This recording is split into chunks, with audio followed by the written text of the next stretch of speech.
ओम नमो भगवते वासुदेवाय नमः। जय श्री राधे। आप सभी को दीपावली की बहुत बहुत शुभकामनाएं। त्रेता युग में जब श्री रामचंद्र जी विजयादशमी के पावन दिन रावण पर विजय पताका फहराई और लंका का राज्य महाराज विभीषण को देकर अपने वनवास के 14 वर्ष पूरे कर अयोध्या वापस आए थे, तब से दीपावली मनाई जा रही है। ऐसी एक मान्यता है। किंतु दीपावली का उद्देश्य क्या होना चाहिए? क्या सिर्फ पटाखे चलाना?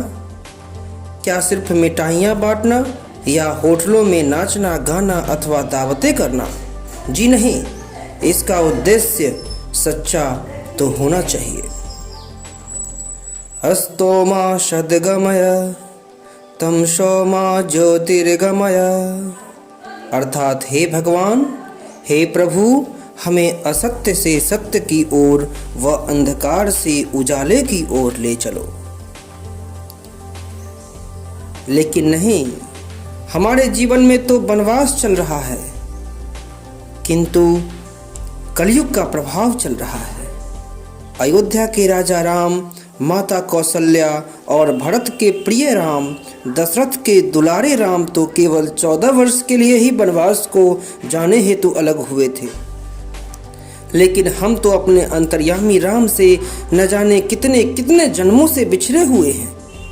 उस परम प्यारे से अलग होकर न जाने कितने युग बीत गए हैं, लेकिन बात सिर्फ इतनी सी नहीं है कि हम उनसे अलग हुए हैं, बल्कि उनसे मिलने की अयोध्या वासियों की तरह तड़प भी तो नहीं है। उनकी हमें थोड़ी याद भी तो नहीं आती है। बस मस्त है अपनी अंधी मस्ती में, पता नहीं कहाँ जाना चाहते हैं। राह नहीं दिख रही है, फिर वे चले जा रहे हैं। हम भी काम, क्रोध, लोभ, मोह, अंधकार आदि अनेक रावणों, कुंभकर्णों व मेघनाथों से घिरे हुए हैं और युद्ध कर रहे हैं। लेकिन हम सत्य पर नहीं हैं, इसीलिए इन राक्षसों से हार जाते हैं। और ऐसा नहीं है कि एक हार के बाद दूसरी बार जीत हो। हर बार हार ही हार है। हारते ही रहते हैं, मरते ही रहते हैं। यदि हम इस बार की दिवाली को अपनी विशेष दिवाली मनाना चाहते हैं तो हमें प्रार्थना करनी होगी। अज्ञानतिमिरान्धस्य विषयाक्रांत चेतसा ज्ञान प्रभा प्रदानेन प्रसादम कुरु मे प्रभु।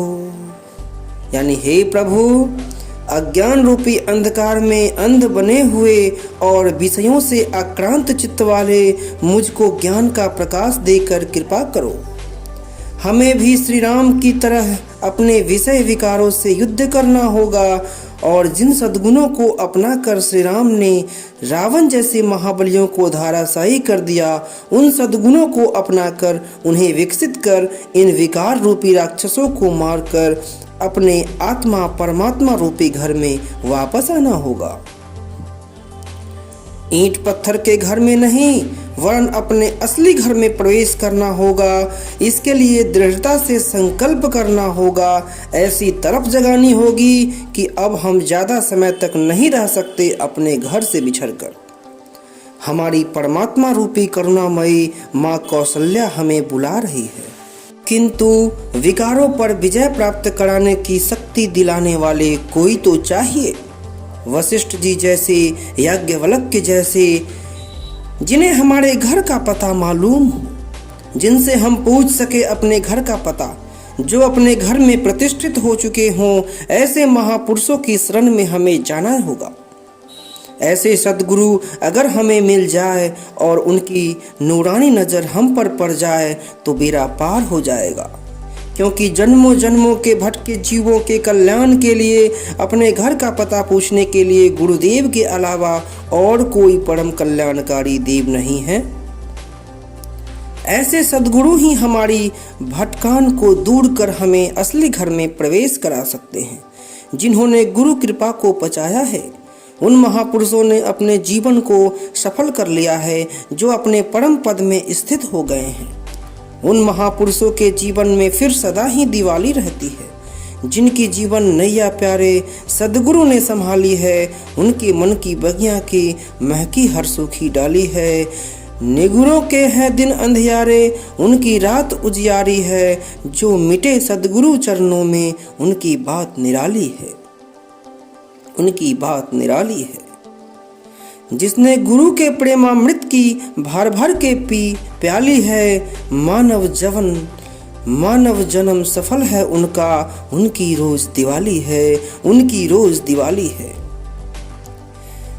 जी हाँ, हम भी आज संकल्प करें श्री राम की तरह सद्गुरु की शरण में जाकर विकार रूपी राक्षसों पर विजय प्राप्त करने की कला सीखेंगे तथा जन्मों और सदियों से चल रहे इस युद्ध और वनवास पर विजय प्राप्त कर हम अपने घर में आएंगे व भूले हुए को राह दिखाकर उनके जीवन में भी ज्ञान की ज्योति प्रज्वलित कराने में सेतु का कार्य करेंगे।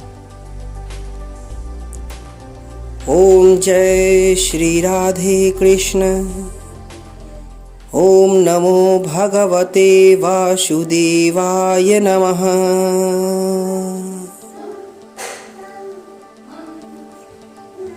जय जय श्री सीताराम।